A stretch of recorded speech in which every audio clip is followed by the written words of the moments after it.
orders of the spiritual master. Number 4, to blaspheme the Vedic scriptures or scriptures in pursuance to the Vedic version. Number 5, to consider the glories of chanting Hare Krishna to be an imagination. Number 6, to give some interpretations to the holy name of the Lord. Number 7, to commit simple activities on the holy name. Number 8, which are offered in the Vedas as fruitive activities, Karma Kanda. Number 9, to instruct a faithless person about the glories of the holy name. Number 10, to not have complete faith in the chanting of the holy name and to maintain material attachments even after understanding so many instructions on this matter. It is also an offense to be inattentive while chanting. Every devotee who claims to be a Vaishnava must guard against these offenses in order to achieve their desired success, that is Krishna Prema. Hare Krishna. I once again welcoming all to the Bhakti Sangha Japa conference call. So today we will be moving on to our next session, which is Srimad Bhagavatam. So before moving on to the next session, let me know who are all on the call today. Hare Krishna. Hare Krishna, Anita Mataji, Dandavat Pranam, Srila Prabhupada ki jai, Guru Maharaj ki jai, Preeti Dasi from Charlotte. Hare Krishna. Hare Krishna, Preeti Mataji. Please accept my humble obeisances. All glories to Srila Prabhupada. Thank you, Mataji, for joining the call. Hare Krishna. Hare Krishna. Hare Krishna, Mataji. Dandavat Pranam, Srila Prabhupada ki jai, Guru Maharaj ki jai. This is Arvind Das from Chicago. Hare Krishna. Hare Krishna, Arvind Daksha Prabhuji. Thank you so much, Prabhuji, for joining the call. Please accept my humble obeisances. All glories to Srila Prabhupada. Hare Krishna. Hare Krishna, Anita Mataji, Dandavat Pranam. All glories to Srila Prabhupada, all glories to Guru Maharajas, and all glories to the assembled devotees. This is Tiffany in Pennsylvania. Hare Krishna. Hare Krishna, Tiffany Mataji. Please accept my humble obeisances. All glories to Srila Prabhupada, all glories to Guru Maharaj and Prabhupada. Thank you so much, Mataji, for joining the call. Hare Krishna. Hare Krishna, Mataji, Dandavat Pranam. Please accept my humble obeisances. All glories to Srila Prabhupada and Shri Guru and Gauranga. All glories to the assembled devotees, Yashamati from Chicago. Hare Krishna, Yashamati Mataji. Please accept my humble obeisances. All glories to Srila Prabhupada. Thank you so much, Mataji, for joining the call. Hare Krishna. Hare Krishna. Hare Krishna, Anita Mataji. This is Kaumudi Dasi from Baltimore. Please accept my humble obeisances. All glories to Srila Prabhupada, all glories to Guru Maharaj, and all the devotees. Hare Krishna. Hare Krishna, Kaumudiki Mataji. Please accept my humble obeisances. All glories to Srila Prabhupada. Thank you so much, Mataji, for joining the call. Hare Krishna. Hare Krishna, Mataji. Thank you. Hare Krishna, Anita Mataji, Dandavat Pranam, all glories to Srila Prabhupada. This is Vrita Gandharva Devidasi from Texas, and Prabhuji also joined Mataji. Just want to inform. Yes, Mataji. Hare Krishna, Vinita Mataji. Thank you so much, Mataji, for joining the call and giving your valuable time and association. Please accept my humble obeisances. All glories to Srila Prabhupada. So we will be moving on for recording.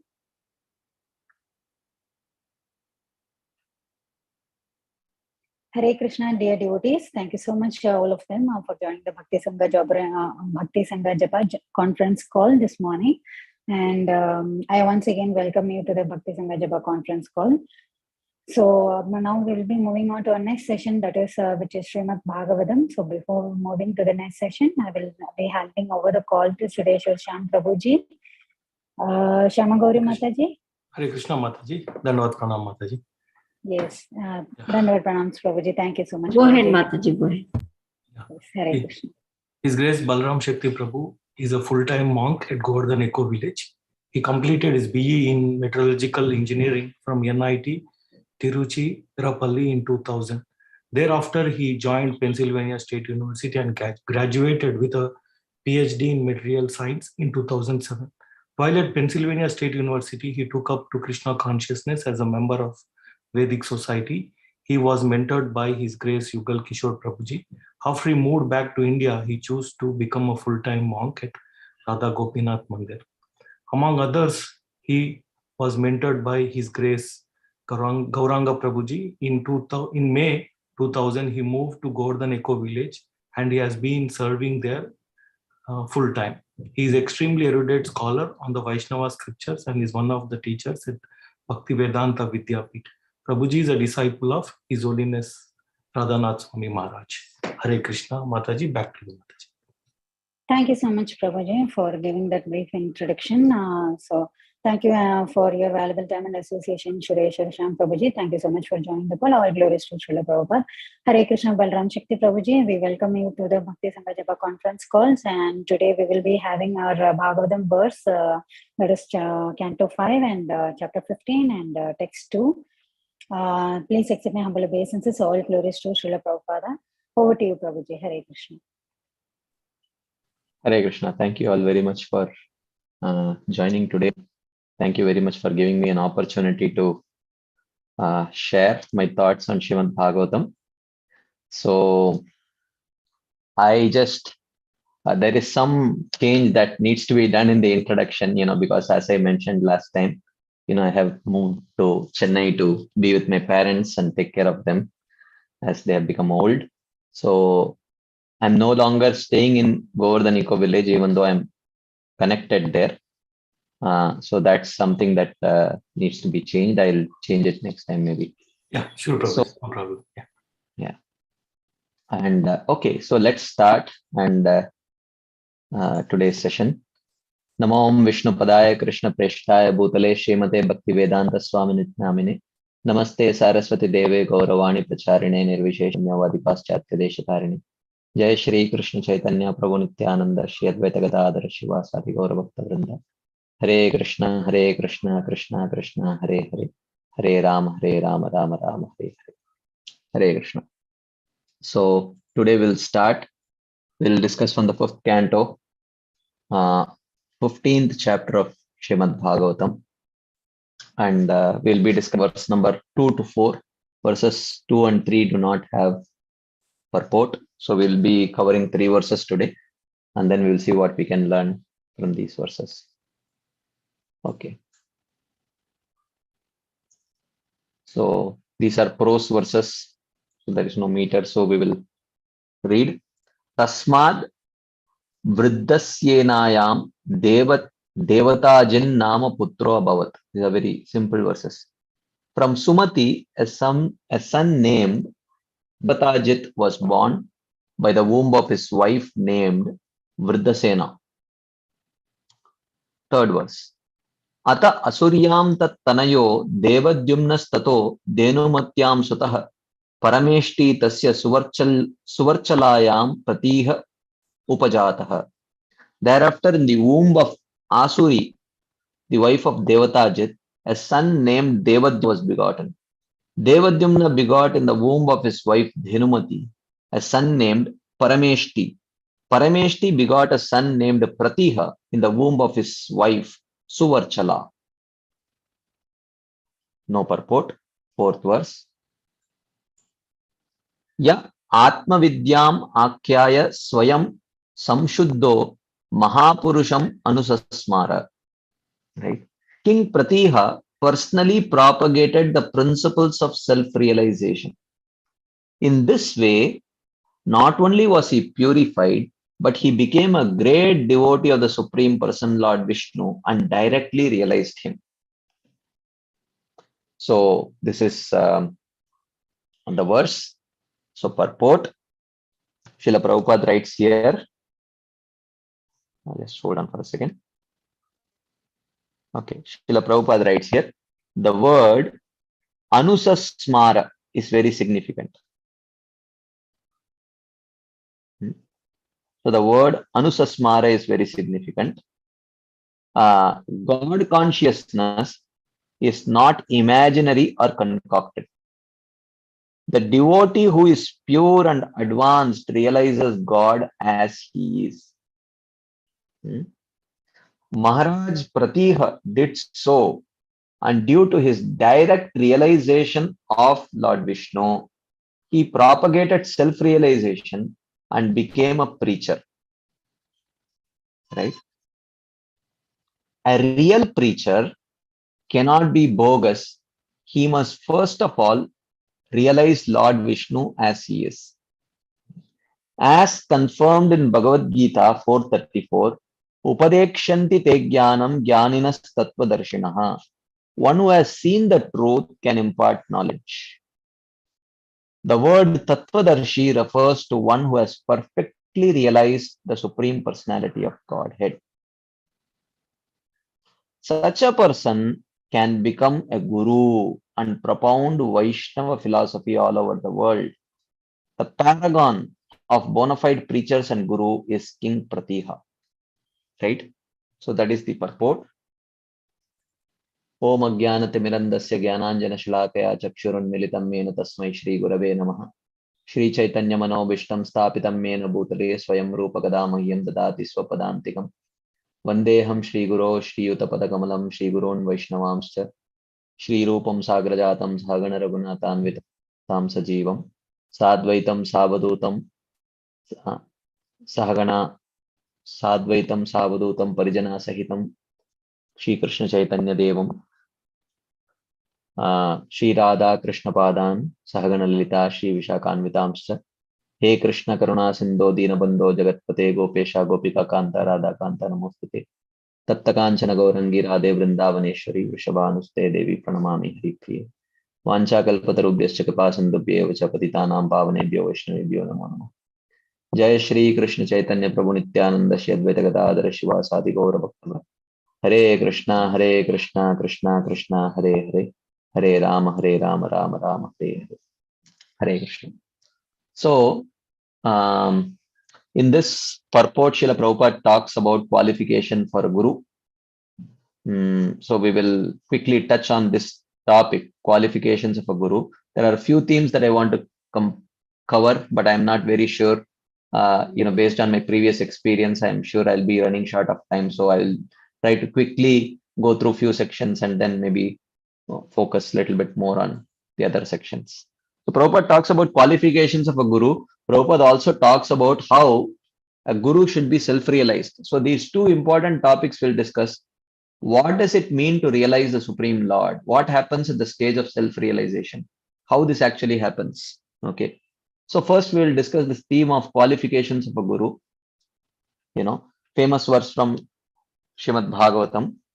Tasmad Gurum Prapadyeta Jigyasu Shreyam Uttamam Shabde Parecha Nishnatam Brahmani Upashamashrayam.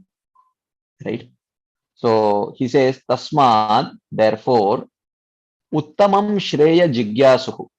Jigyasu means one who is inquisitive or desirous of Uttama Shreya, the ultimate happiness. What he should do? Gurum Prapadyeta. He should take shelter of a guru. So, what is the qualification of a guru? He says first, Shabde Nishnatam. Nishnatam means expert. Shabde means he must be conversant with the Bhakti scriptures. Actually, Shabda Praman means scriptures, but in this context, Shabda Praman refers to Bhakti Shastras. Shabde Nishnatam means he must be conversant with the Bhakti Shastras. So you ask him what is given in Manusmriti, he need not necessarily know. What is given in Shvetashvatara Upanishad, he may necessarily know. Or even, it is not even talking about, remembrance of particular shlokas. He may not be able to remember particular shlokas. What this is talking about is actually understanding and assimilating the essence of Bhakti Shastras, right? Which is Shadanga Sharanagati, the 6 limbs of Sharanagati. Anukulyasya Sankalpo Pratikulyasya Varjanam Rakshishyati iti Vishwaso Goptritve Varnam Tata Dainyam and Atmanikshepa. These are the 6 limbs of Sharanagati. One who has understood, applied and assimilated and applied it in his life. So that is the meaning of conversant with Bhakti scriptures, right? Not only that, Pare Brahmani Nishnatam, right? Pare Brahmani Nishnatam means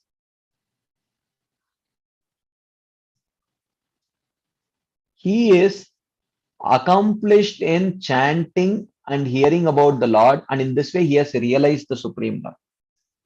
So his being conversant in the Bhakti scriptures should translate into realizing the Supreme Lord through the process of hearing and chanting.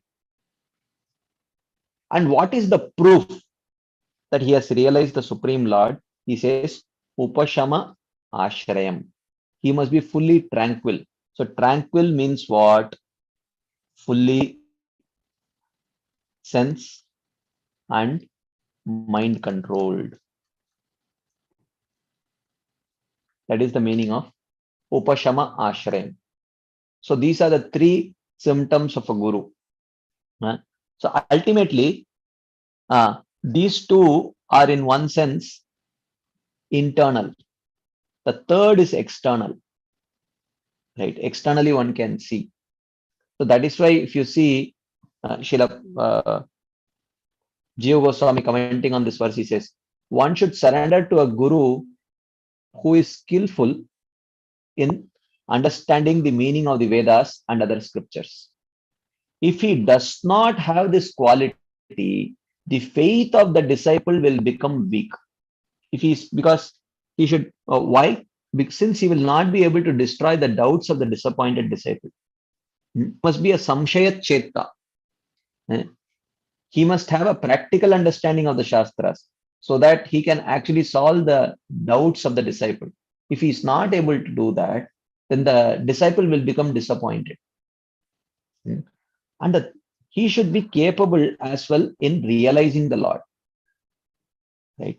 Otherwise, his mercy will not bear results. So if he is not able to realize the Lord, his mercy will not bear results. The position of being fixed in realization of the Lord is described. What is the position? He is not under the control of anger and greed. Upashama Ashrayam. So Vacho Vegam, Manasa Krodha Vegam, Jihva Vegam, Udaropastha Vegam, Etan Veganyo Vishaheta Dira, Sarvam Apimam Prithivimscha Sishyat. So one who is able to control the 6 urges, he is actually qualified to be a guru.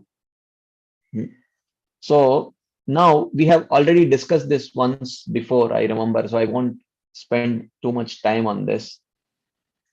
That, how to, because these qualifications they may seem very simple, but in practicality, they are very difficult. How do you actually say no or resist? And if you remember, we had, I think in my very first Bhakti Sangha class, I had discussed this about these overcoming the 6 urges or resisting the 6 urges. Actually, it's not very easy. So how does one develop these 6 qualifications? How to develop these qualifications? First thing, the solution is in following the rest of the nectar of instruction. Okay. First thing is to choose a conscious lifestyle. What does a conscious lifestyle, conscious choice of lifestyle includes saying yes to few things and saying no to few things, right? So he says, Atyahara prayasascha prajalpo niyamaga janasangascha laulyam cha shadbir bhaktir vinashyati. So the 6 things which are unfavorable for bhakti, one should say, one should reject. So if you see, these 6 urges are conditional urges. Hunger is there, not 24 hours. Hunger comes as soon as you take prasadam, the hunger is gone, right? And similarly, anger also is not always there. Once you went out that anger, or when you become pacified, the anger is gone. So these are all conditional urges. They come and they go. They are very transient emotions, right? So how do you deal with these transient emotions or transient urges when they come? Depends on how you prepare yourself. As they say, when you sweat more in peace, you bleed less in war, right? So Vacho Vegam, Manasa Krodha Vegam, these urges when they come, they are like missiles, enemies' missiles landing. So how do you protect yourself? When you have trained yourself sufficiently in peace, then it is possible for you to deal with these kind of conditional urges. So, for example, how do you overcome Jihva Vegam.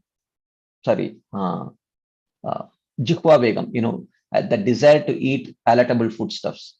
This is Atyahara. Whenever there is an opportunity to eat, when you restrict it and don't overeat, then the ability to resist the desire to eat palatable foodstuffs is controlled. Similarly with Udara Vegam also. Ability, whenever there is an opportunity to eat, when you don't overeat, then you can always, the one who overeats, for him to fast becomes very difficult. When hunger comes, to say no to hunger or to tolerate hunger becomes very difficult for a person who, whenever he gets an opportunity to eat, if he overeats, it becomes very difficult. So the first verse talks about conditional urges which come and go, transient urges. But Atyahara, Prayasa, Prajalpa, Niyamagraha, these are things which we should follow day in and day out as a part of our lifestyle. Whenever you speak, if we practice to speak Krishna Katha or something that is relevant to enhancing our progress on the path of devotional service, which means if we avoid Prajalpa, then Vacho Vegam can be accomplished. Whenever the urge to speak comes, we can resist it. Right? So in this way, the verse number 2 and 3 talks about how do you sweat in peace so that you can bleed less in war. So actually verse number 2 to verse number 8 of Nectar of Instruction gradually talks about how do you sweat in peace so that you bleed less in war when it comes, which is described in the first verse. Vacho Vegam, Manasa Krodha Vegam, like that. So Atyahara Prayasascha, these 6 things if you avoid.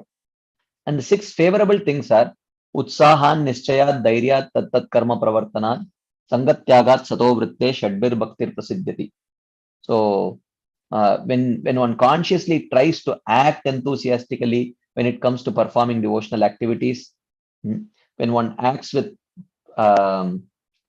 determination and fortitude, these are things which when we cultivate in relationship with the devotional service, it becomes all the more easy to say, for example, patience.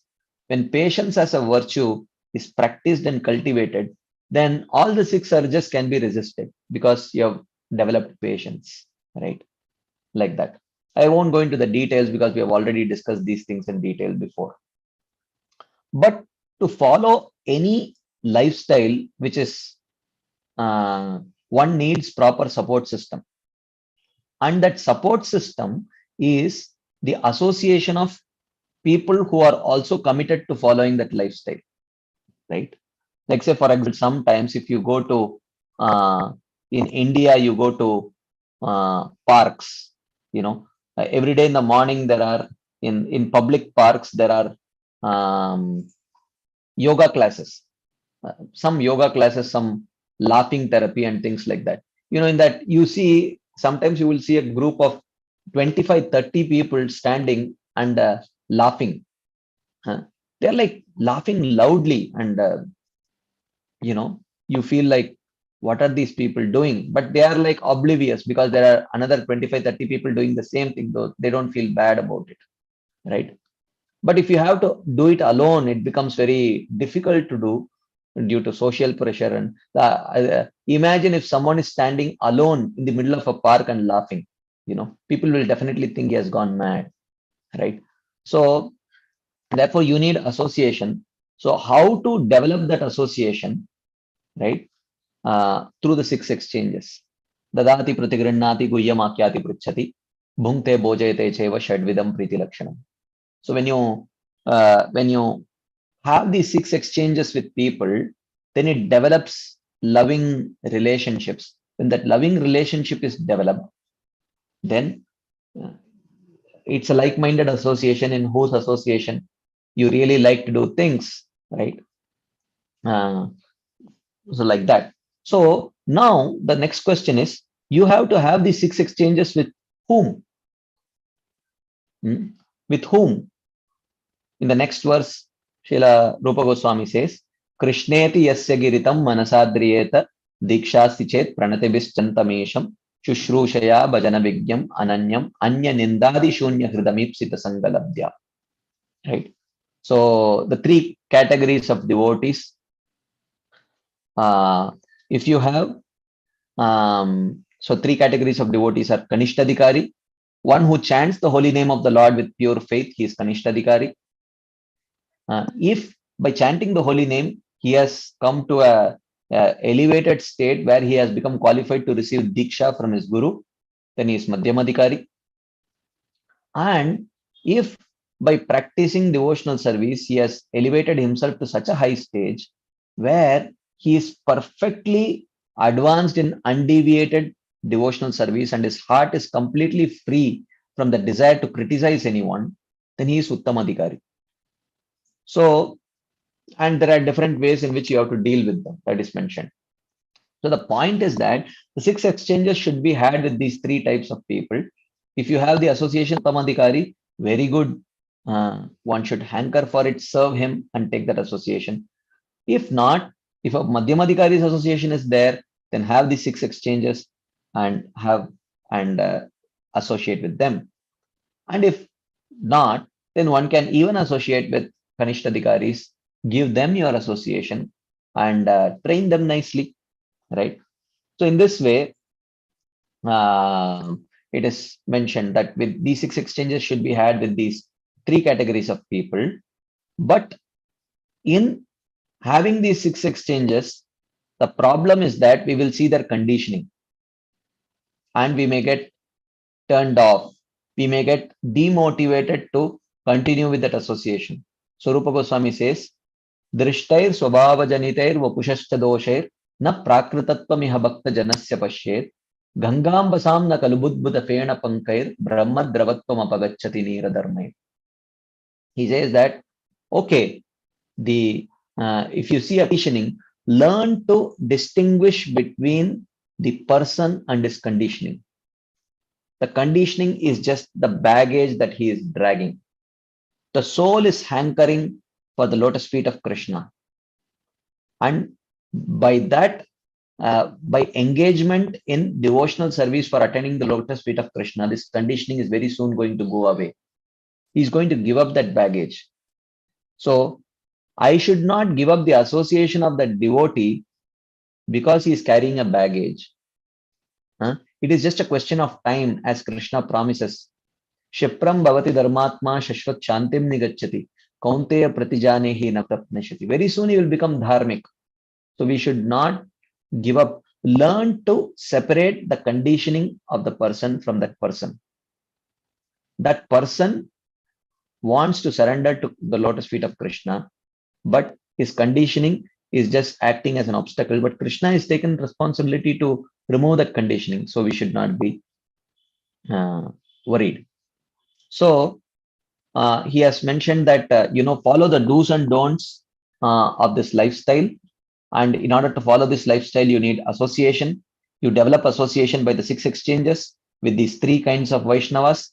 And in doing that, you have to avoid seeing their conditioning or avoid,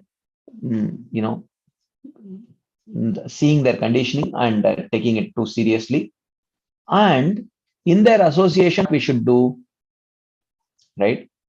Syat Krishnanama Charitadi Sitapya Vidya Pittopatapta Rasanasya Narochikanu Kintvadarat Anudinam Kalusaiva Jushta Swadvi Kramat Bhavati Tadgadamula Hantri. He says, in their association, you have to practice Bhajana Kriya, or you have to practice the 64 limbs of devotional service. But what is the obstacle in practicing the 64 limbs of devotional service? The obstacle is that to expect that I will get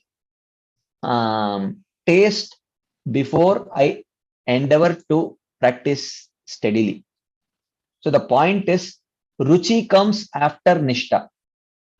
Nishta does not come after Ruchi. So people may think, let me get taste for the holy name one day. Then whole day I will chant. 16 rounds I will complete before 7 a.m. Just that I am waiting for that taste. Rupa Goswami says, no. Endeavor to practice steadily. When you steadily practice, then Krishna will reciprocate with taste. He will give you taste. That's what he says.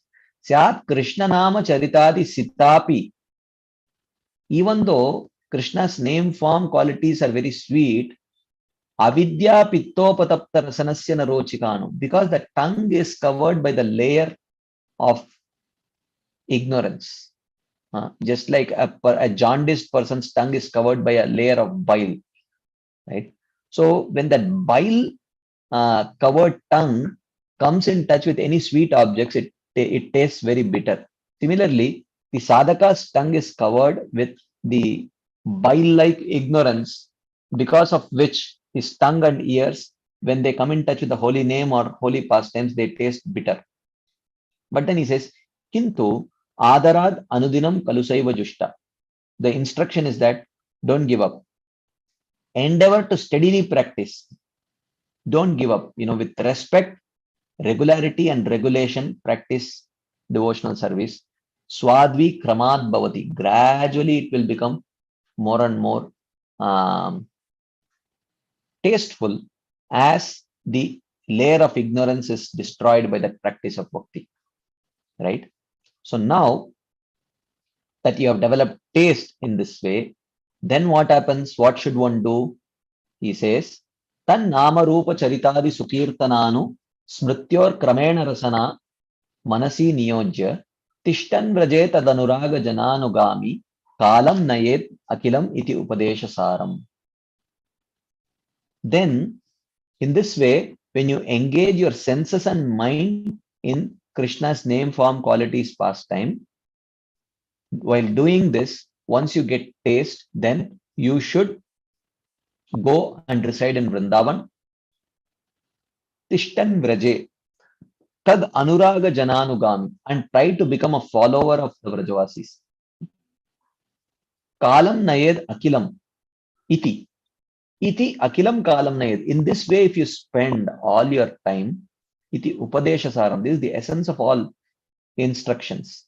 In this way, if you spend your time, when you become a Raganuga Bhakta, then you are already accomplished with Vacho Vegam, Manasakrodhe Vegam, Jikva Vegam, Mudaropasta Vegam, Etan Veganyo Vishaheta Dira. One becomes a Dira in this way. Right? And then gradually, when you progress from Raganuga to Bhava and Prema, then you realize the Supreme Lord. Right? So that is the thing that Nectar of Instruction describes about how one becomes qualified to realize the Supreme Lord and thus become a guru, right? So in this, there is a description of many devotees mentioned that they wanted to hear from Madhurya Kadambini. Of course, I cannot complete it in one session, but at least some sections I will discuss. In our Gaudiya Vaishnava Parampara, or for a Vaishnava in general also, what does that stage of realizing Krishna, how does it look like? Okay. And how does one reach that stage? What are the intermediate stages and what are the symptoms? Okay. Of course, the whole section on Anartha Nivritti is a very long discussion. I'm not going to do that. But we could discuss about how one reaches Nishta when one overcomes Anartha Nivritti, how one reaches Nishta, what are the symptoms of Nishta, then Ruchi, then Asakti, then Bhava and Prema. But what I'm going to do now is, because I'm not sure how much time I will have,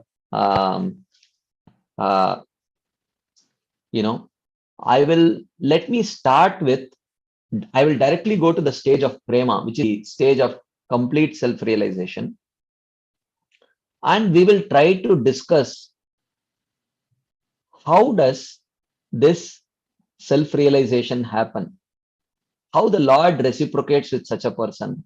Because here the whole purport Srila Prabhupada talks about how only a self-realized person can be a perfect preacher, because he will preach what he has realized, right? So Prabhupada writes here, the paragon of bona fide preachers and guru is King Pratiha, right? So he says that a real preacher cannot be bogus. He must first of all realize Lord Vishnu as he is. So what does it mean to realize Vishnu as he is? First, we will see that if we get time, then we will see what are the intermediate stages and how we can identify, how we can progress from one next like that, right? So let us start with, I will directly go to the last part of prema. I will skip Nishta, Ruchi, Asakti and Bhava. Maybe after we complete prema and hear the description, if we have time, then we will complete the rest. Okay. So now, symptoms of prema. So why I'm discussing symptoms of prema? Because we are going to hear about, because the verse itself talks about realizing the Supreme Lord. So how realizing the Supreme Lord happens? I'm going to read this just to inspire all of us to stick to the process. How sweet is the prayojana? The goal that we are aspiring for, how sweet it is. We are going to have a glimpse of that. Okay, so let's start. So now, this is from Madhurya Kadambini, as I mentioned. So he says, the nectar which comes from that of prema has the essential quality of concentrated bliss, Sandrananda, and its outstanding nourishing property is its power to attract Krishna, Shri Krishna Akarshini. So two qualities, right? Sandrananda Visheshatma and Shri Krishna Akarshini. So the bliss of prema is that it is very condensed and it has the capacity to attract Krishna. When the devotee begins to taste that nectar, he does not take heed of any obstacles, right? Tvayi me ananya vishaya matir madhupate asakrit ratim udvahata dadda gange vogam udanvati, as Kunti Maharani says. Just like Mother Ganga flows without stopping towards the ocean, not heeding to any of these obstacles, in the same way, the mind or the heart of a person who has realized the Supreme Lord naturally flows towards his lotus feet without taking heed of any obstacles. Okay. So yes, like a miser feverish for treasure, like a thief who has lost all sense of discretion out of absorption in his job, the devotee loses all sense of self-consciousness, right? So like if you have seen, a thief, when they see so much treasure, they get so much absorbed, they totally lose track of, whether someone has switched on the light and someone is coming and all that, right? Sometimes there is an impatience for obtaining the Lord, like a hunger which cannot be satisfied even by eating the most tasty foods day and night. Of course, we may not have experience of this kind of an hunger, but he's just telling that, just like the kind of hunger which cannot be pacified even by eating the most tasty foods day and night. So in that same way, there is impatience for obtaining the Lord. The devotee burns like the sun by that anxiety. This is the stage of prema. I mean, of course, this has very little material parallels, but to some extent we can understand, because even in the material relationships, even though it may not be for to the level of intensity that is described here, but still to some extent we can, whether it is the relationship between a mother and the son, or the relationship between a husband and wife, or between lovers, even though it may not be to that extent, but still there is some similarity. Okay. So then he says, he is soothed only by tasting the form, quality, sweetness of the Lord, which makes a momentary appearance like the coolness of 1,000 moons. So when he is burning like the sun in anxiety to see the Lord, suddenly there is a momentary appearance of the coolness, momentary appearance of the coolness of 1,000 moons. Okay. Even the slightest increase of prema pierces the devotee like a shaft in the form of anxiety, by which the devotee at every moment longs for the direct darshan of the Lord. Okay. So the separation is compared to a sharp shaft which pierces the heart of the devotee. So prema has two aspects, right? Prema has sambhoga and vipralamba. Sambhoga means union, and vipralamba means separation. Okay. So the separation leads to the sharp shaft. And when the same prema, then after some time he experiences union in the form of tasting the form, qualities, and sweetness of the Lord. At that time, what happens? At the same time, by the intense manifestation of that prema, that shaft is burned by the realization of the form, passions, and sweetness of the Lord. This is called as spurti. So the sharp shaft of separation pierces his heart, and he is suffering. And suddenly there is a spurti where he experiences the form, qualities, and sweetness of the Lord, and the shaft burns, right? And he experiences the coolness of 1,000 moons, right?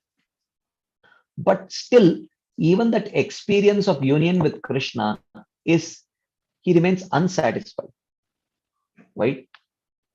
Because there are three reasons for dissatisfaction. Okay. So one reason for dissatisfaction is that the object has no capacity to satisfy. Okay. So object is of poor quality, no capacity to satisfy. Or the second reason for dissatisfaction is that the object is of very high quality, but you do not know, the person does not know the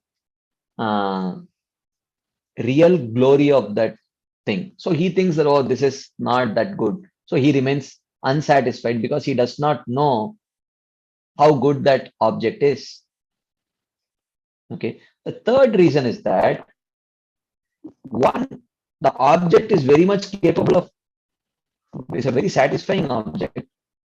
And the person also understands the glory of that object. But because the object is so good, any amount of access to that object, he always feels, I want more. Like they say, ye dil mange more. Pepsi, whatever. So like that. So simultaneously, this prema arising from its own reservoir increases slightly, and the devotee longs for direct contact with the Lord at every moment. So the shaft piercing and it burns, and shaft piercing and it burns. This hankering burns like a conflagration and tears his body like a sharp arrow. This feeling of separation. By the intensity of his longing for the Lord, he remains unsatisfied with the momentary vision of the Lord's form, qualities, and sweetness. So momentary appearance, he remains dissatisfied, right?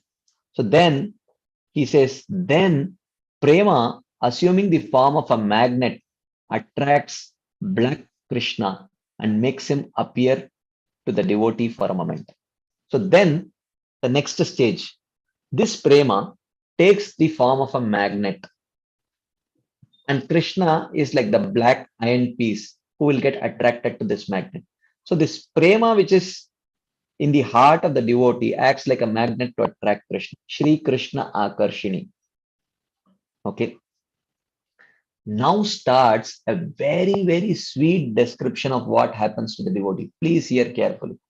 This is a very ecstatic description. Of course, we may not be qualified for this right now, but we should know what is that prayojan or goal that we are hankering for? How sweet it is, right?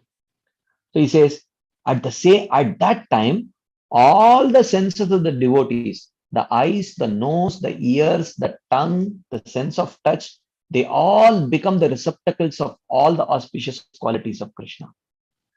Okay. So they all, eyes experience the form, nose experience the fragrance, ears experience the sound, tongue experience the taste, and skin experiences the sense of touch. In this way, beauty, fragrance, melody, youthfulness, tastiness, audarya, and karunya, what these are, we are going to see now. Okay. From tasting the extreme sweetness and ever freshness of these qualities of the Lord, a great longing which at every moment increases is born in the devotee because of his prema.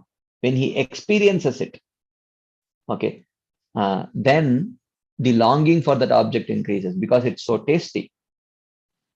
He says, poetic words are not adequate to describe the ocean of transcendental bliss which appears at this time. So then he says, actually poetic words are insufficient, but still Vishwanath Chakravarti says, let me try. Let me try to give some explanation of how it feels like. He says, a traveler on a desert path burned by the sun's rays during the hot season finds shelter in a cool place supplied with 100 vessels of ice water from a divine pool under the shade of a vast banyan tree densely tangled with its branches. So he's telling, a traveler is walking on a dirt and the desert sand is burning his feet and he's finding no shade, and scorching sun above his head, and suddenly at a distance he sees a dense forest of banyan trees into which there is a nice divine pool filled with ice cold water into which he can jump, and it will completely remove all his fatigue and suffering due to being scorched by the sun from the top and hot sand from the bottom. He says, well, no, there should be a better example. Srila Vishwanath Chakravarti says, let me give another example.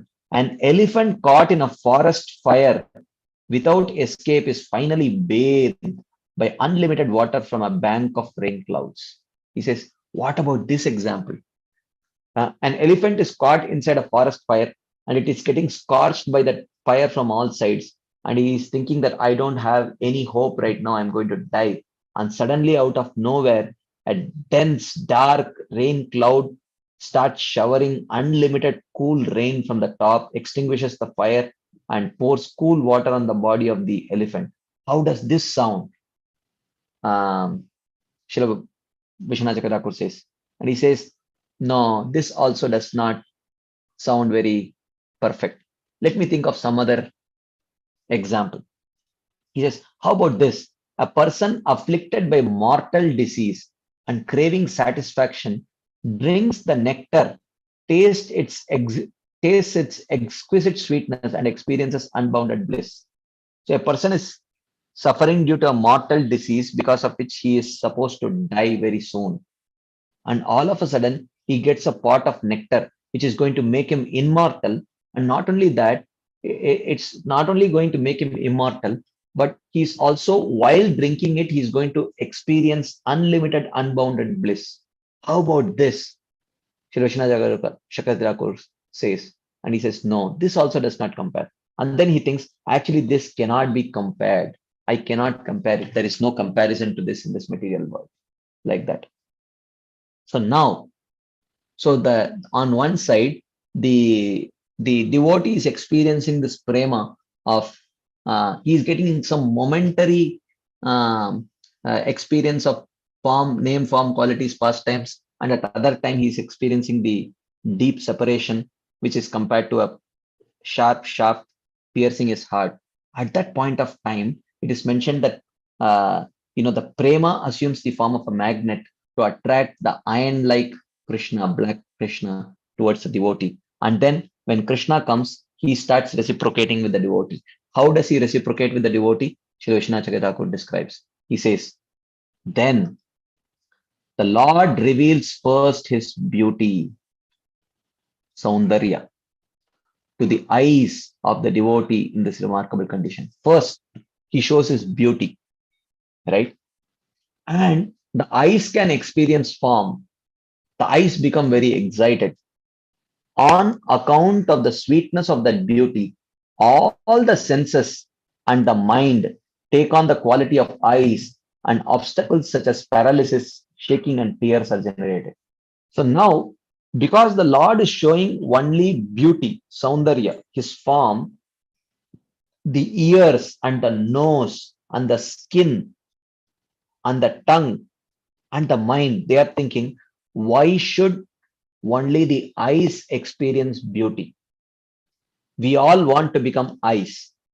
Let us also experience the beauty of the form. So, in some divine mystic way, they also take the form of eyes and they start experiencing the beauty of Krishna's form. Okay. And suddenly, from this, the devotee swoons in bliss. He faints. It's too much for him to handle. In ecstatic bliss, he swoons, he faints. So now, to console the devotee, the Lord next reveals his fragrance to the nostrils of the devotee, and all the devotee's senses take on the quality of the nose to smell. So then, in installment, the second installment is the Lord reveals the fragrance. So as soon as that fragrance enters his nostrils, his eyes and ears and tongue and skin, they think, why should only the nose experience the bliss of the fragrance? So we also want to experience the fragrance. So they all take the form of nose and they start experiencing the fragrance of the Supreme Lord, right? And then what happens? Again, the devotee swoons in bliss. It is again too much for the devotee to handle. So again, he faints in bliss. The Lord then reveals his sonorous voice to the devotee's ears. So the Lord says, "O my devotee, I am under your control. You have controlled me. Don't be overwhelmed, but fully satisfy your desire by relishing me." The Lord says, don't be overwhelmed. You can relish me as much as you want. So the ears hear this, and the nose and the eyes and the tongue and the skin and the mind, they think, why should only the ears experience this beautiful sound? We also want to become ears. So somehow, in a divine mystic way, they also take the form of ears. And they also hear that sound of the Lord. And for the third time, the devotee faints. Okay. At the beginning of the swoon, when he starts fainting, the Lord then mercifully gives the touch of his lotus feet, his hands, and his breast to the devotee and reveals his fresh youthfulness, Saukumarya, to the devotee. So, he says, to those in the mood of servitude, for those in Dasyaras, he bestows the touch of his lotus feet. He puts his lotus feet on their heads. And to those in the mood of Sakyaras or friendship, he grasps their hands with his. He touches his hands. And for those in the mood of parental affection or Vatsalyaras, he wipes away their tears with his own hands. And for those in conjugal mood or in Madhuryaras, he rewards them with his embrace, touching them with his hands and chest. So this touching also varies from rasa to rasa. So depending on whatever rasa they are, depending on that, the Lord reciprocates. For Dasyaras, he puts their feet on their head. For Sakyaras, he touches their hands, shakes their hands. For Vatsalyaras, he wipes their tears. And for Madhuryaras, he embraces them. So in all ways, but the skin only experiences that touch.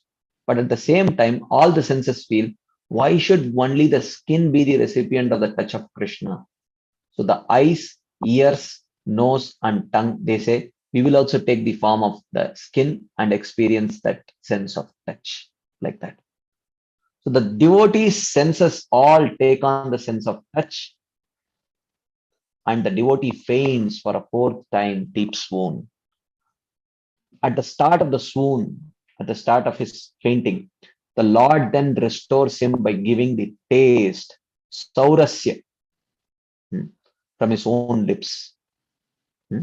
So he allows them to taste the nectar of his own lips, but this is revealed only to those in the conjugal mode. Only those in Madhurya Rasa experience the sense of this tasting Krishna's lips or his saliva. The devotee's senses take on the sense of taste and he faints for a fifth time.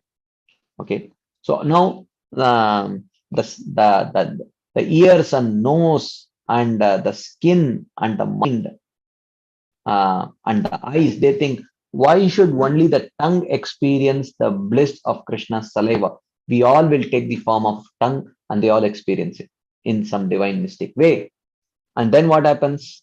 He again swoons, right? He swoons for a fifth time. He faints.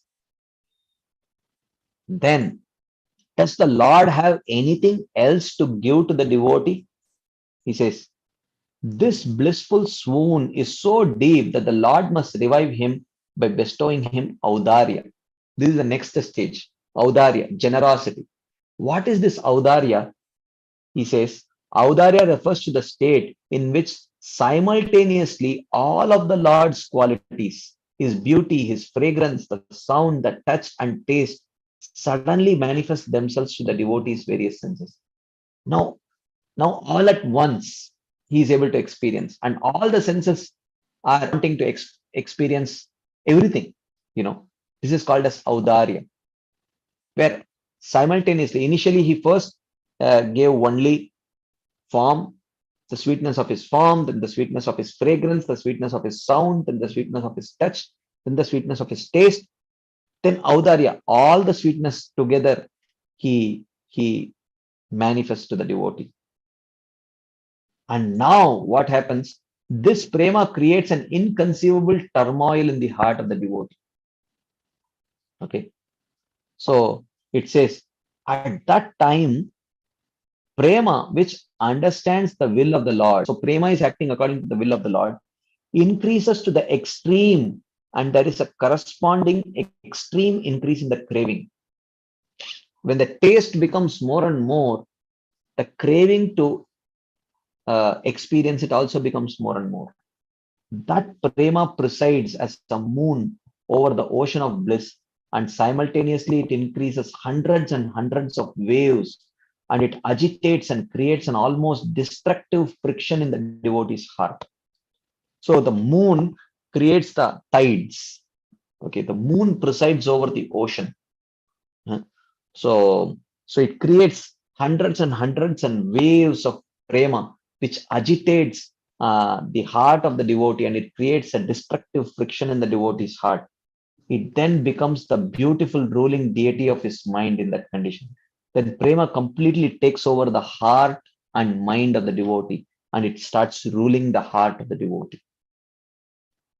This increased prema, which usually controls everything as the moon presides over the ocean, then seems to withdraw its powers. So it suddenly brings the devotee completely into its grips. It completely controls the devotee and then gives it up. Okay. So it creates in the devotee's heart an almost destructive friction, and tearing among the simultaneous states, a conflict of 100 waves in the ocean of bliss. So the devotee is thinking, what should I experience? Should I experience the taste or the form or the embrace or the fragrance, or the form of the Lord? Then again, prema assumes the role of the ruler, the praying deity, and manifests its specific power, which allows the devotee to experience the different tastes simultaneously and without conflict. So it's just like taking a person and dunking his head inside the water, and when he is completely gasping for breath, you pull him out, allow him to take some breath, and again dunk him inside the water. So Prema does that to the devotee. And of course, in one sense, both the experience of separation and union with the Supreme Lord is blissful in the ultimate scheme of things, right? Unlike the example that I gave. So one should not think that the devotee will not be able to experience with fullness of all the taste because of their multitude, which may cause dilution of the very taste. So someone may materially try to assess the situation, and he says, look, if there is a feast with unlimited items which are all relishable by the eater, then he will not be able to fully relish even one of them. Okay. So therefore, if the Lord's form is so beautiful, is so relishable, and simultaneously all the things, all the fragrance and the embrace of the Lord simultaneously will only dilute the experience. One may think like that. But this is not true. This may be true with one's material experience, but when it comes to the spiritual experience, the Lord fully empowers the devotee to perfectly and completely experience all these things together simultaneously also, right? Rather, all the senses attain the inconceivable, astonishing, extraordinary quality to perform the functions of other senses, to appreciate the Lord's various qualities. So we say, Angani yasya sakalendriya vrittimanti, pashyanti panti kalayanti chiram jaganti. So it is not that only in the Supreme Lord he can perform the function of one sense using the other senses. He can eat through his eyes. But this is true with a perfected devotee who has reached the stage of prema and who has reached the stage of God realization. He also experiences that that quality of experiencing all his senses. Can do the functions of other senses also with respect to experiencing the Supreme Lord, his beauty, his fragrance, like that. In this way, they can experience more intensely the taste. In these matters, one cannot use material arguments evolved from material experiences. He says, the inconceivable conditions of prema are not subject to mundane law. Achintyaha kaluye bhava natam starkena yojayet. Right? So don't use material logic to understand prema, because prema is not ordinary. Right? Like that. So then finally, after Audarya comes Karunya. So Karunya, what is this Karunya? That is the next stage of reciprocation of the Supreme Lord. Okay. Even if the devotee wishes to relish all types of sweetness of Saundarya, etc., all at once, but like a Chataka bird want to do all raindrops by his beak, which is impossible. The Chataka bird wants to drink all the drops of raindrops, all the raindrops by its tiny beak, but it's not possible, right? The devotee tries to experience the sweet taste of the Lord's beauty, fragrance, sound, touch, taste, and Audarya all at once, like the Chataka bird who tries to catch all the raindrops in his beak. Then the Lord, seeing that all cannot find room in his devotee, so this is very sweet. So the Lord sees, poor devotee, he is running hither and thither, trying to experience all that I am giving him, but he is struggling. I can't see him struggle. Okay. He thinks, why am I holding so many wonderful qualities with myself? The Lord is criticizing himself. Right? Why am I the reservoir of so many wonderful qualities? See, I am putting my devotee into so much trouble. I am putting my devotee into so much distress. He's not able to completely experience all my qualities. to let the devotee also partake of them all, the Lord manifests his Kripa Shakti, also called as Anugraha Shakti, the superintendent of all the Shaktis, by which the devotee becomes attractive even to the Lord. Yasyasti bhaktir bhagavatya kinchana sarvair gunais tatra samasate sura. So the Lord bestows the Kripa Shakti on the devotee, by which the devotee becomes almost as attractive as the Lord, and so much attractive even to the Lord. This Shakti is situated like an empress in the middle of a lotus, whose 8 petals are the 8 Shaktis, like Vimala, Utkarshini, like that. So these are the 8 Shaktis that are covering, but the middle of that lotus is the Kripa Shakti. So this Kripa or Anugraha Shakti, so he says, this Anugraha decorates itself in the eyes of the Lord, and it appears in different forms as Vatsalya in relation to his devotees in the mood of servant, etc. So this Anugraha manifests in the form of Dasyaras, Sakyaras, Vatsalyaras, Madhuryaras, like that. In some cases, it appears as Karunya, compassion, right? When it appears in relation to the devotees in conjugal mode, it is known as Chitta Vidrabini Akarshini Shakti, which melts the heart of Krishna and attracts him. Okay, these are some details. I won't go into the details of these things. And then there is further description of how the Lord and the devotees, they become conquered by each other, right? Okay, let's read this. This is nice. Okay, this is the next stage. So we are just discussing, because Prabhupada says in the purport that only a self-realized person is the perfect preacher. So what is that stage of self-realization we are trying to understand? Okay, in detail, as described in Madhurya Kadambini, right? So now the Lord has bestowed his Saundarya, then the fragrance. Let's try to see the meaning of those. So the name of the Saundarya, right? Then he gives his fragrance, okay, and then his voice, and then his touch, Saukumarya, and then finally the taste of his lips, Saurasya, right? And then after that, Audarya, where all of his all these things he allows the devotee to simultaneously experience. And after Audarya, Karunya, where he makes the devotee the reservoir of all good qualities, right? So then when he bestows this Karunya, it is then how the Lord and the devotee become conquered by each other, that is described. So now the Lord and the devotee are almost on the same footing. They both are equally attractive to each other. The 18 condemned qualities of illusion, laziness, etc. are not present in the body of the Lord.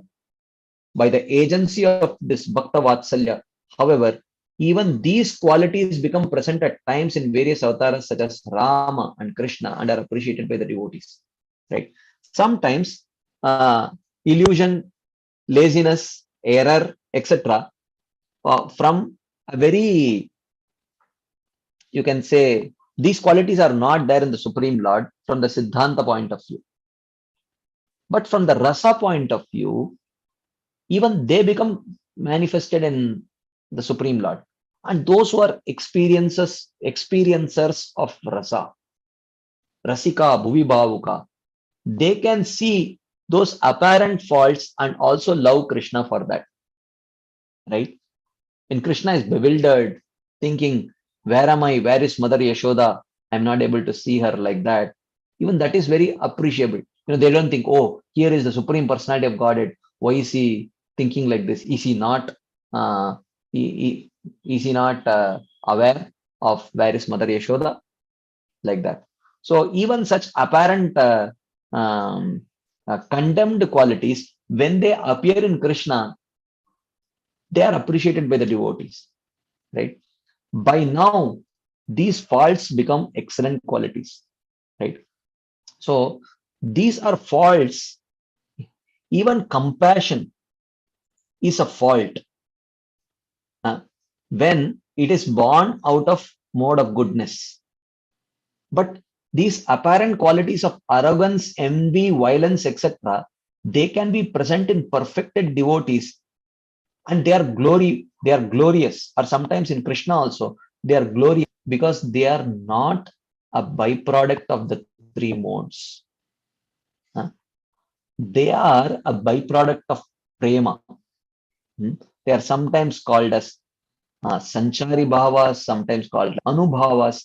There are various kinds of sanchari bhavas and anubhavas, which also look like material envy or violence or lamentation, dishonesty, etc. But in reality, they are not products of the three modes. Therefore, when observed in Krishna, the devotees appreciate it. And when observed in devotees, Krishna appreciates it.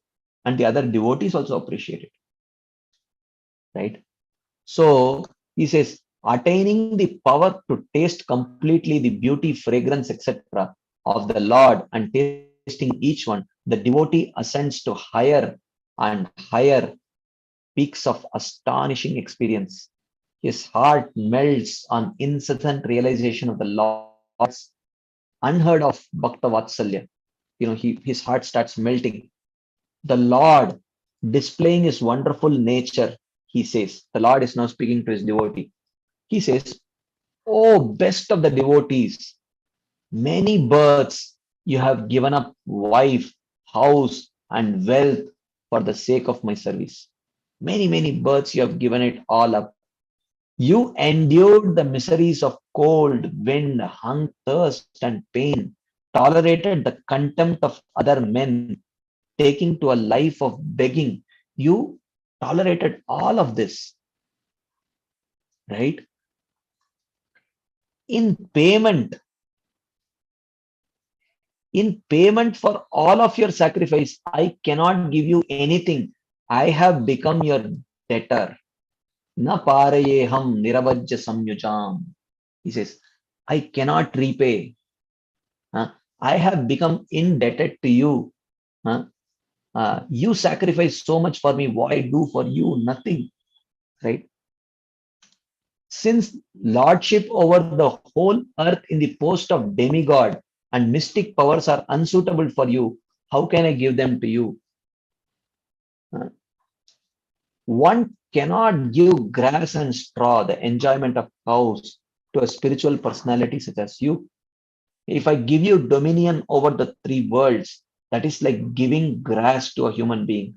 Can a human being enjoy grass? Can his hunger be pacified by grass? So therefore, what do I have to give you, my dear devotee? You have sacrificed so much for you. I become so deeply indebted to you.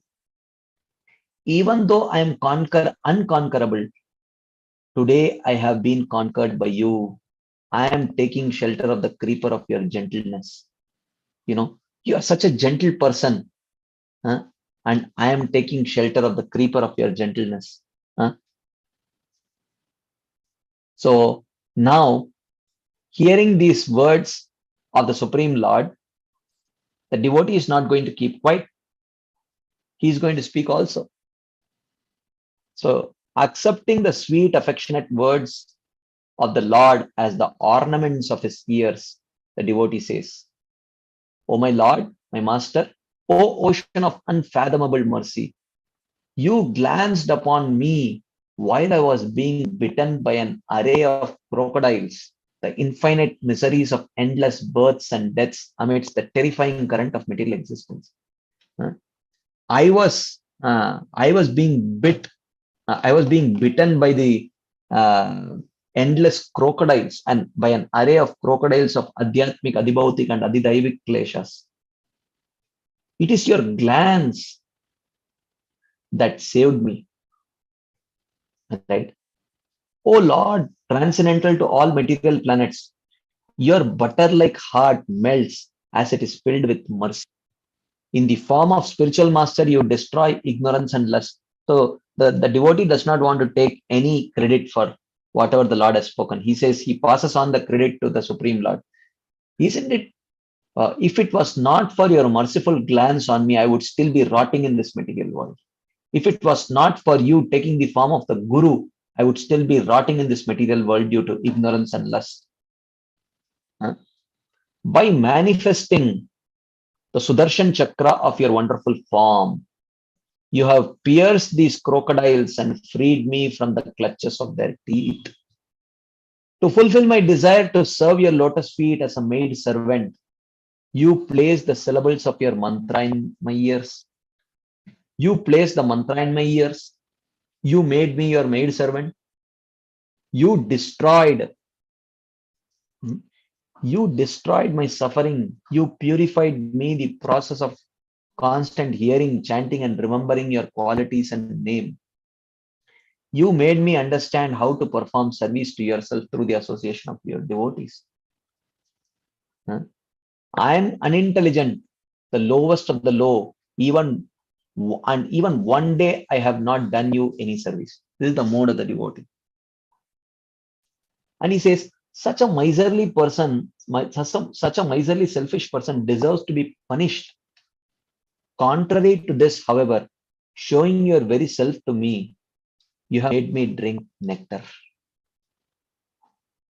You have mortified me by saying that you have become my debtor. Now I am thinking what to do. While I would be presumptuous to ask you to pardon all my offenses, 5, 7, 8, or 1,000 or 1,000,000, I can definitely say it must be more than 1,000,000,000,000. The devotee thinks, it would be presumptuous. How can I be so audacious to even ask you to pardon all my offenses? If it was 1 or 2 or 10, it's okay.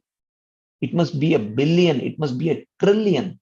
How can I be audacious enough to ask you to pardon all my offenses? And you're willing to do all that and give all the credit to me and say that I have become indebted to you? He says, then the devotee says, actually, I'm not going to ask you that. Just let all the reactions to my past activities, intense and long-standing, suffered and to be suffered in the future, let them all remain. Please don't take them away. So he says, previously, I compared your dark limbs to the monsoon cloud, to the blue water lily, and to the sapphire. I compared your effulgent face to the moon and your feet to newly sprouted leaves. Right? Now, these analogies seem like a pile of burned mustard seeds compared to a golden mountain, or like a chickpea in comparison to a touchstone, or like a jackal in comparison to a lion, or a mosquito in comparison to Garuda. So this very same mood is exhibited by Srila Yamunacharya in one of his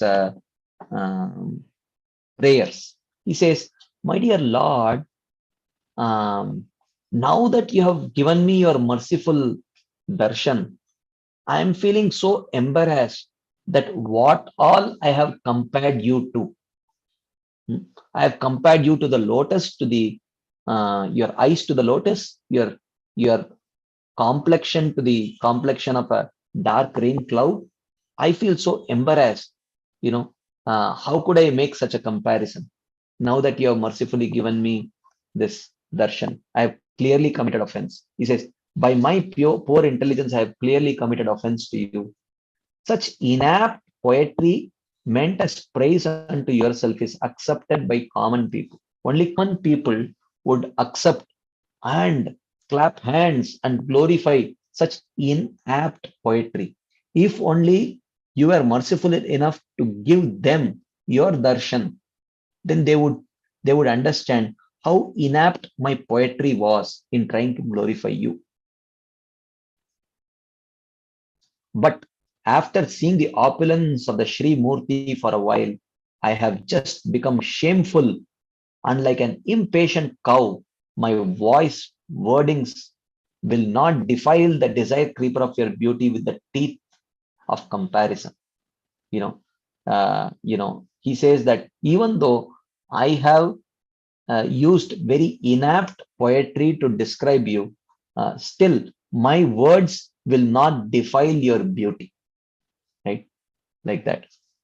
I am like an unsettled cow threatened by the sudden appearance of your form, but I cannot defile the desired tree of your beauty even with my destructive comparisons. He says, I have used destructive comparisons, but it cannot defile your beauty. Your beauty is your beauty. In this way, the devotee praises the Lord and the Lord becomes more pleased with the devotee. Right? Then what happens?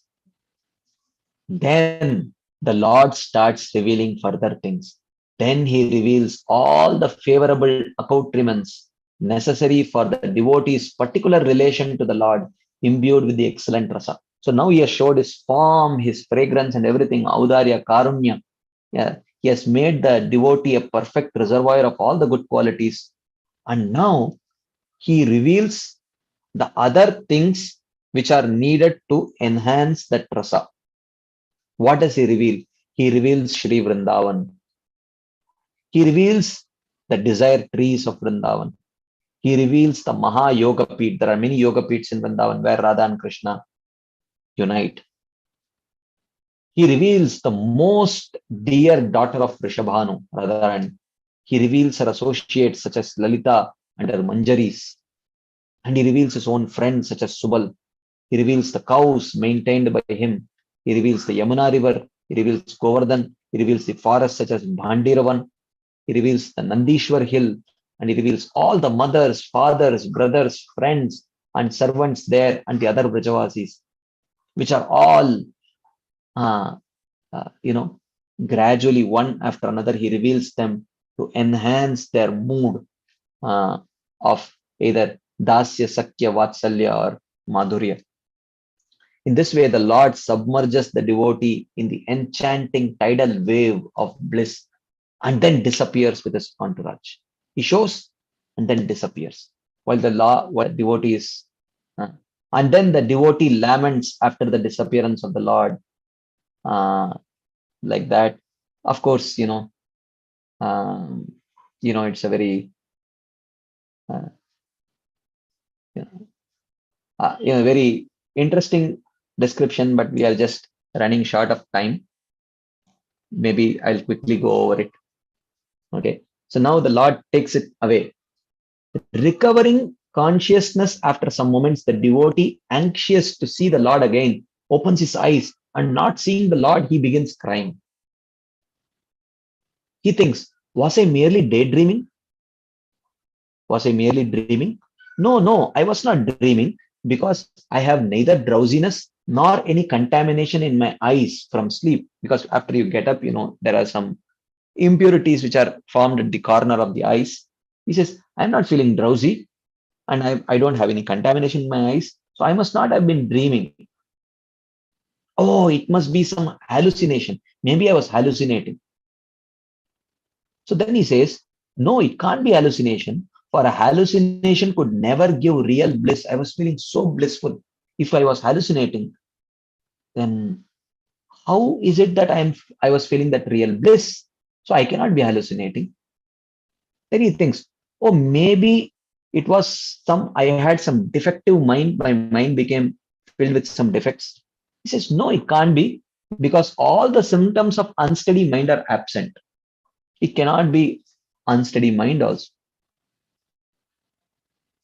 Then he thinks, oh, was it just the fulfillment of some material desire that I had?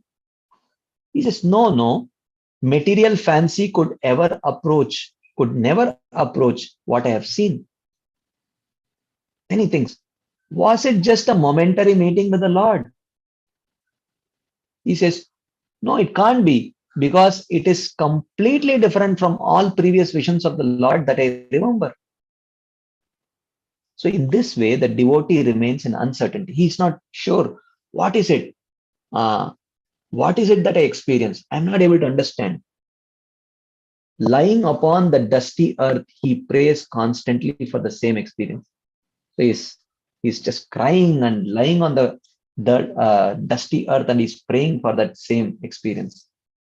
And not obtaining it, he laments, he weeps, rolls on the ground, wounds his own body, faints, recovers, stands, sits, runs about, and wails like a madman. Sometimes he remains silent like a sage, and sometimes, like a social misfit, he fails to perform his daily obligatory duties. All these Vaishnavera Kriya Mudra Vigyeha na Bujai. You cannot understand the intentions and actions of a perfected devotee at the stage of prema. Right? Like a person possessed of spirits, he talks incoherently. And to a devotee friend who comes asking privately what is the matter, he explains what he has experienced. So to a devotee friend who is also qualified to understand, he explains what he is going through. Right? And then he recovers for a moment. And the friend explains, that was by good fortune a direct meeting with the Lord.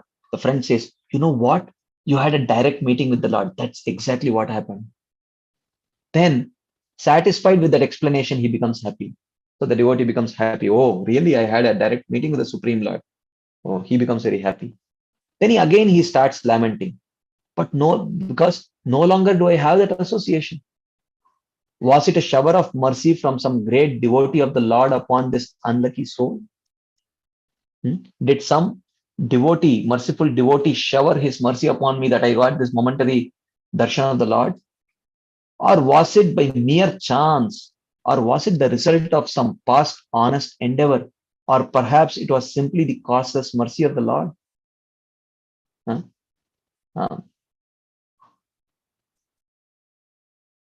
Then he says, by some indescribable fortune I have attained the Lord, but then because of grave offense I have lost him again. He thinks like that. Without life, without intelligence, I cannot ascertain the truth. Where shall I go? What shall I do? And how? Whom to ask? I am completely vacant, without soul, without shelter, scorched by a conflagration. The three worlds seem to be devouring me. Giving up this worldly association, I will live in solitude for some time. He is not able to tolerate the worldly association at all. Doing this, he laments further. O lotus-faced Lord, you are possessed of streams of nectar, bedecked with fragrant garlands which scent all the forests, attracting swarms of vibrating bees. Just for a moment, may I serve your Lordship again? So that in very pitiful way, he is begging to the Lord, for a moment, will you give me this opportunity to serve you again? Now you have left me in such a situation. Having once tasted your sweetness, I cannot aspire for anything else. You have allowed me to taste you, and because of tasting you, anything of this world is tasteless for me. Now you have also gone and you have taken away all the taste of this material world along with you. Now, what do? I am in this situation. Will you allow me to taste again just for a moment? In this way, he begins to roll on the ground, breathe heavily, faint, and lose his mind. And suddenly, he starts seeing the Lord everywhere. Then he starts rejoicing, embraces, laughs, and dances and sings. And when the Lord disappears again, he becomes killed with remorse and weeps. Behaving in this way, he withdraws his very life symptoms and he loses awareness of whether he has a body or not. He completely loses his bodily identification.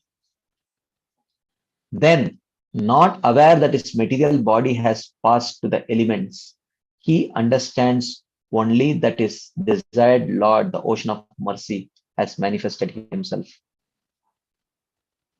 So now he gives up his body also.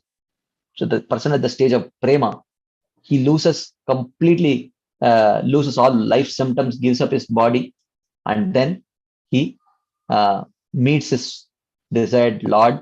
He engages him in his service. engaging him in service, he is leading him to his own house. Thus, the devotee reaches his final goal. He becomes a part of Krishna's entourage. This is the perfection of self-realization. Anyway, maybe some other day we could discuss about what are the stages. Right now, we are at the stage of anartha nivritti. We are struggling with our anarthas, but then there are definite steps leading to this stage, right? So because Prabhupada talks about how only a self-realized person can be a perfect preacher, we are just getting a glimpse. Vishnu Chakadakur gives a sneak peek into the life of a person who has reached that stage of self-realization. What does it mean? So we discussed this just to understand that what we are aspiring for is something extremely valuable. So it is whatever struggles we may have to chant our rounds or hear Krishna Katha or associate with devotees, it is all worth it, because at the end of it, what we are going to get is something very valuable, right? So anyway, but Shyamagori Mataji says that I wish today's class would never end, but it will never end. I'm going to send you the presentation. You can keep reading it and relishing it, and hopefully one day you can experience it also. We all can experience it. We will pray for each other and inspire each other. And this is such a wonderful forum to inspire each other, so that one day we all can together experience these things that have been described by our acharyas very beautifully. Anyway, but thank you all very much for your patient listening and your encouragement. So we'll spend some time for some Q&A discussions. Hare Krishna. Thank you very much. Hare Krishna, Prabhuji. Thank you so much for that wonderful class with beautiful presentations and so many interpretations.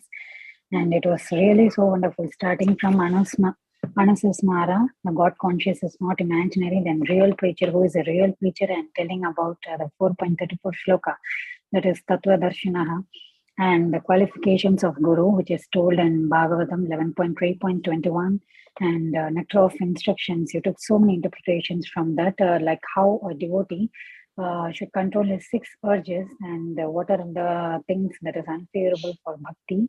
And in the shloka 6, why the shloka 6, you have told about how we should associate with the devotees, and then how our chanting taste will increase. Like we should not wait for the taste to come, but we have to chant along, so that Krishna will give the mercy to increase the taste. And then you have told about the symptoms of prema, which was really unending. So it was really very good, Prabhuji. And you have told 2 different things, which is Sambhoga and Vipralamba in symptoms of prema. And you have explained so many things in that. So in this last, you have finally ended up with last one, which I remembered, is about Narada Muni. Like he was having association with, like when he was going to meditate, he just saw the glimpse of the Lord. But still, after that, when he wanted to have the same thing, he had to wait. Like the Lord has showered his mercy. So, and we have given the reciprocation about the Lord and the devotees. So it was so wonderful, Prabhuji. Thank you so much. And devotees, any questions, please go ahead. Hare Krishna, Prabhuji. Please accept my humble obeisances, Prabhuji. All glories to Srila Prabhupada Guru Maharaj's. Prabhuji, I'm sorry, I did not hear the entire class, but whatever I have heard, it is like sheer nectar. Prabhuji, when you were explaining towards the end, when Krishna will give the touch of his lips, that time you said he will bring the devotee back with that, and that is only in the mood of conjugal rasa. So those who are in the other 4 rasas, how will they come back to their senses? Because they will not get that part of it. Did I make my question clear? Yeah, Yeah, I mean, after they receive the touch, then they experience. For them, the audarya would include just four touches. You know, the smell, the form, the sound, and the touch. The taste of his lips is for them. They'll not get the taste of his lips, but it can come in the form of his remnants also sometimes. But even though it is not explicitly mentioned, but yeah, like that. So, Prabhu, one thing like we were hearing from teachings of Lord Chaitanya also, is it like a progressive, what do you say, progressive path? Like from one moves from Dasya to Sakhya, and then is it like everybody will go through all the way that way? Parental cannot go to conjugal. It is an individual in itself, isn't it? Or it is progressive, Prabhu? No, it's not that one person goes from Dasya to Sakhya to Vatsalya like that. It's not like that. These are all separate depending on the kind of association that one gets and cultivates. Based on that, one either becomes in Dasya or Sakhya or Vatsalya or Madhurya like that. It's not that one starts with Dasya and then eventually goes to Sakhya, then Vatsalya and Madhurya. It's like that. Okay, thank you. So from your answer only, I got one more question. As you said, the association. So is it not predestined, like whatever as Prabhupada always says, that our constitutional position, that is mean it is already there, but it is not revealed to us because we are still contaminated. So in that case, whatever, even if we get a Dasya association, if somebody is supposed to be in the conjugal mood, they will eventually go to conjugal only. Will the association affect, Prabhu? Well, this is always a question, and yes, association does. There are multiple answers to this. I don't want to confuse you with all the answers, but there are ample evidences from our Acharya's writings that even though our rasa, eternal rasa, may not even be in Goloka Vrindavan, it may be in Vaikunta in Dasya Ras, let's say, but still, if while here we get the association of devotees, Gaudiya Vaishnavas, in, let's say, Madhurya Ras, and eventually we get attracted to associating with Radha and Krishna and Vrindavan in Madhurya Ras, then I think in Chaitanya Chandrodaya Natak and in Brihad Bhagavatamrita, in both, Kavi Karnapur and Srila Sanatan Goswami have mentioned that Chaitanya Mahaprabhu will facilitate that living entity to have two separate forms. One in Vaikunta serving Lord Narayana in Dasyaras, and another in Goloka Vrindavan serving Radha and Krishna in Madhurya Ras. It is possible. And he gives examples also. Like say, for example, Garuda. Garuda is Garuda in Vaikunta Leela. He is Sridama in Goloka Leela. And he is Garuda Pandit in Shvetadvip, in Chaitanya Mahaprabhu's Leela and the spiritual world.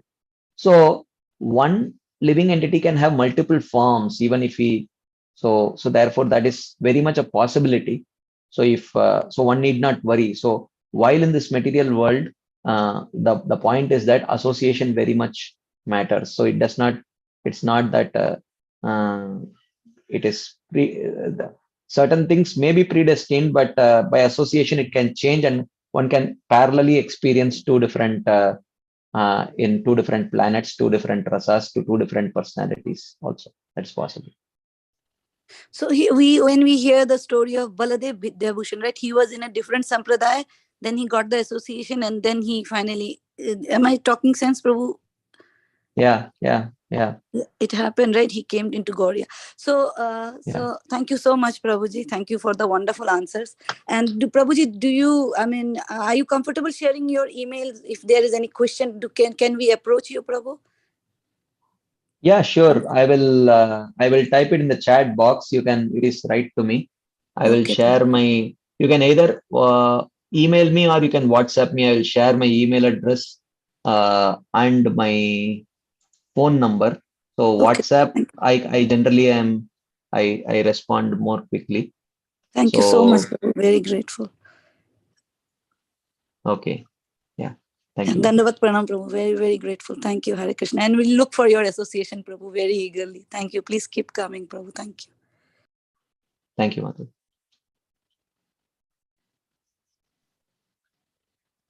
Thank you, Prabhuji. Tiffany Mataji, please go ahead. Hare Krishna, Balaram Shakti, Prabhuji. It's so wonderful to see you. I'm so happy to see you back. I've been thinking of you lots. It's funny because we have parallels in our lives right now. I'm actually also taking care of my mother, and my son is graduating from Penn State on Saturday. Oh, So. yeah, really? Okay, that's wonderful. So first of all, I just want to thank you. This class was just so beautiful, so beautiful. The descriptions of the symptoms of prema, it's just overwhelming. It's overwhelming. I can't even imagine. From various reasons, I can't even imagine, experience. None of us can imagine, Mataji. It's very difficult. I can't even imagine being at that level. It's so very beautiful, and I really appreciate you giving us this class. Like you said, it's something for us to kind of aspire to and understand that what we're practicing as even as sadhakas is very, very high and very, very deep at the same time. I just have one question, and I hope it's not offensive in any way, but I'm just trying to understand, when we think of self-realized souls, and I kept thinking of Srila Prabhupada, and how do we understand, for, devotees who reach this level and then come back here, and how do we understand how does that all happen? Oh, you mean, okay. So your question is, how can people reach that level and then fall down to the material world like that?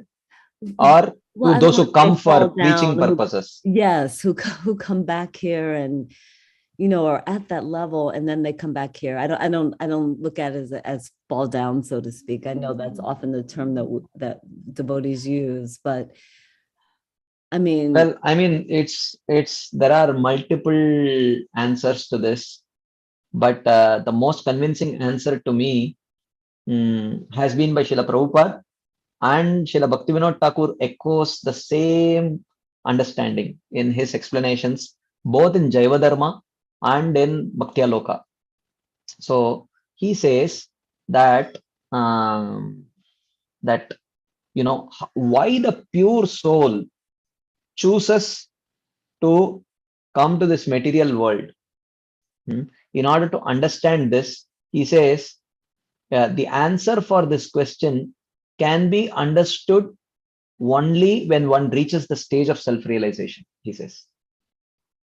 So it's not that there is no answer to this question, but the answer to this question would become intelligible only for a self-realized soul. So just like if you see certain things we can understand only with biological maturity, right? Let's say if someone is just when a child, you cannot explain 5-year-old child what does it mean, what it means for a male to get attracted to a female, right? The 5-year-old child, it's not, there is an explanation, but a 5-year-old child cannot understand because he lacks that biological maturity to understand it, right? Similarly, certain things need intellectual maturity, right? You cannot explain to a 5-year-old child what is differential calculus or integral calculus. So because he does not have the intellectual maturity to understand. But that does not mean, there is no explanation for how d by dx of sin x is cos x. It's possible to explain, but for a 5-year-old child, you cannot explain because he does not have that intellectual maturity to understand. Similarly, certain things need spiritual maturity to understand. And Bhaktivinoda Thakur says why the pure soul chose to come to this material world, it is something which can be explained only or are understood only by a person who is at the level of, you can say, who is experiencing spiritual time, right? Who is experiencing spiritual time. But for one who is still within the realm of material time and space, the answer to this question will not be intelligible. So therefore, if you remember, one of the popular answer that Prabhupada gives, how does the living entity fall down, or why does he come down? Prabhupada would say, you go back and find out. That was one of the answers Prabhupada said. And it may, for many, many years, I thought that Prabhupada was just trying to just stay, keep away from that question, wanting to deal with it. But when I read Bhaktivinoda Thakur's writings, that's exactly the answer that he gives, but just that he gives little more elaboration. So, is there an answer to this question? Yes, there is. But at our stage, neither can I explain, and nor will others be able to understand also, even if I have the capacity to explain it. So therefore, this is one. That is why, in talking about this nishchaya, endeavoring without doubts, this is one of the very important point of one very important aspect of endeavoring with confidence is one should overcome doubts, because as long as one is doubtful, one will not be able to endeavor with confidence. So he says there are so always doubts need to be clarified. So one thing is, you have a doubt, get it clarified. But another thing is that we should also know what doubts can be clarified at what stage of our devotional development. That is also very important, because certain doubts cannot be clarified in very not so mature stages of devotional development. So when you understand that, yes, when I go forward, there is an answer to this and I can relate to it. So that is good enough. Like a 5-year-old child need not understand differential calculus, but it is good enough for him to understand that when I grow and when I become mature, I'll be able to understand this also. So that's the explanation that both Srila Prabhupada and Srila Bhaktivinoda Thakur give to this question. Actually. Thank you so very much, Prabhuji. And please, please, please give us a class on the other stages. It would be so wonderful for you to give us that class. I'm sure, maybe in one of the maybe in one of the later sessions, we will have an opportunity to touch this topic. Maybe we'll do that. Please do. I'm really praying for that. Because you give such beautiful explanations and such detail, and it's all I feel as a sadhaka, it's all so important for us to understand, so that I'm in one sense, Mataji, we all my classes, if you had noticed, I don't explain, I just read. If any one of you, I have given, this is my 17th Bhakti Sangha class. Practically in every single class, we just read directly. So what I'm your class is so nice, Prabhuji. Yeah, Prabhuji. But it doesn't look like reading. Your reading is way different, Prabhuji. You are understanding each and every word and then reading. So that's. We also have books, Prabhu, but you get from everywhere and you try to tell from so many different ways. Even though you are reading, but you might think you are reading, but we know that what is the class. Yeah. Thank you so much for your Thank you, Vinita Gandarika Mataji. It's so true. It's so true. It's so beautiful, and we are so lucky to have your association. Even though you're not in the ashram anymore, and you're still doing this. This is just so wonderful. Your service is beautiful. Thank you so much. Thank you. Hare Krishna. Hare Krishna, Prabhuji. Hare Krishna. Prabhuji, wonderful, wonderful class. And you show Means especially I'm talking about me, that where I am, and the last sentence you said we are on the anartha nivritti, so that's the position I'm on. No test in chanting, no testing in hearing, no, don't remember what I hear, don't remember what I read, and so many things, unlimited. So imagining is the different thing, but hearing is like, so pleasurable, never heard this before, Prabhuji. It's really amazing. Means the first point you said, like the devotee fainted. Up to that, I know, but why he fainted, how he fainted is really amazing. Remember the Chaitanya Charitamrita, Radharani has Mahabhava. So that related with this, Yeah. yeah. And Prabhuji, I have question, like when we talk about Mahabhava, we talk about Madhavendra Puri also. So Yeah. what is the relationship with Madhavendra Puri? Of Madhavendra Puri with Krishna? Well, one thing is that he was he is a Kalpavriksha in Vrindavan, but I'm sure, I don't have an explanation for this or proof for this, but he must also be have an alternative relationship in either in one of the rasas, Madhurya rasa. But I don't have a proof for this. Maybe I'll search for it and get back to you. Yeah, because they talk about Chaitanya Mahaprabhu, Radharani, and Madhavendra Puri. Yeah. We can understand Radharani, and we can understand Chaitanya Mahaprabhu. Chaitanya Mahaprabhu. Yeah, Madhavendra Puri. Yeah. This is my gut feeling, but I need to search for it somewhere, maybe in Gaur Ganodesha Deepika or somewhere, and find out where Madhavendra Puri's this thing. I've never done it, but I'll try to do it now.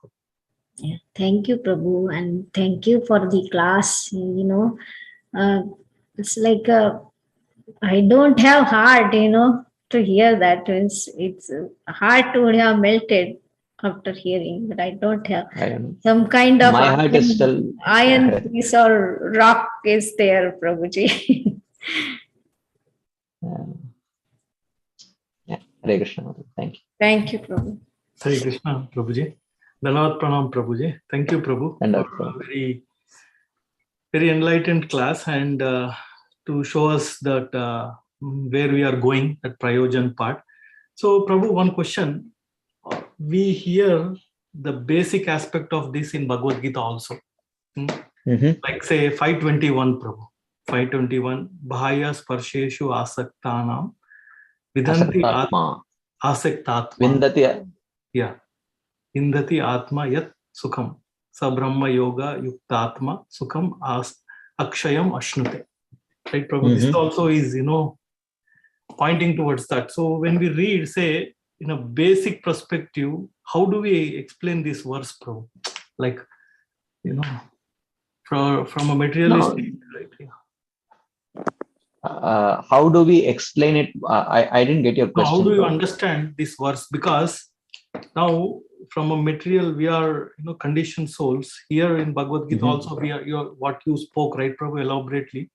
It's giving glimpses of that here, right? Like not exactly, not completely, not completely. Yeah. This is just a Jnani's attainment of a Jnana Yogi's attainment of liberation. Also has some elements of prema.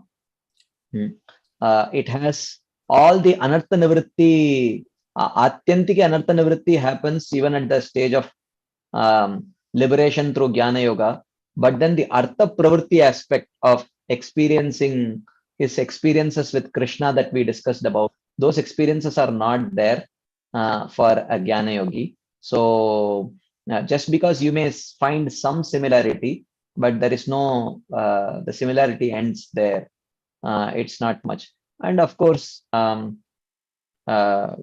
it gives a glimpse of what liberation is, but not prema. So the description of prema, it's not there in detail, or even it's not there. Not much of description is given in Bhagavad Gita as such. Okay, but the pointers are there. How, like, because here, okay, Akshayam is translated Akshayam as can be, I mean, so we can say that, wow, you go to someone's house and you have made unlimited items. So for lunch, so unlimited means what? There may be 7, 8 items, 10 items. 10 is not unlimited by any calculation, but then it's like unlimited means what? My stomach has a limited capacity. Compared to that, what you have made is unlimited, right? So the words Akshayam can be used in different contexts. So therefore, it says Sukham Akshayam Ashnute, that Akshaya Sukha is not the Premananda. It is just Brahmananda. That's all. Yeah, thank you very much, Prabhu. Hare Krishna. Hare Krishna. Okay. Hare Krishna. Prabhuji, do you have any more time? So devotees, if they have any questions or realizations, they can come again. I have time, Madhu. Okay, Hare Krishna.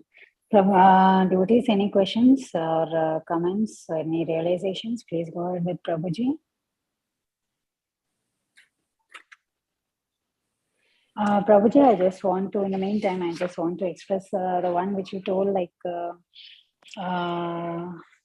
Krishna says, while reciprocating to the devotees, like Krishna says that you are leaving everything and coming to me, but I'm not leaving anything.